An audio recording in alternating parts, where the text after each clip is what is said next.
Magandang araw mga katams. Ngayon,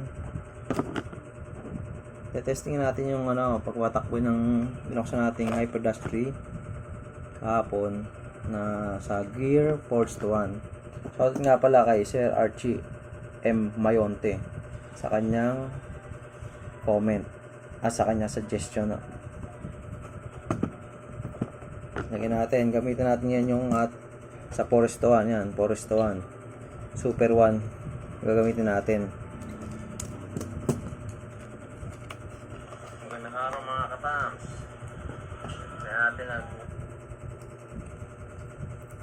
Tingnan natin sa motor clutch.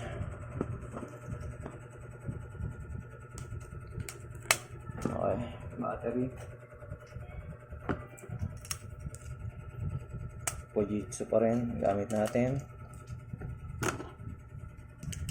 Tingnan natin kung ano magiging speed nito sa Force to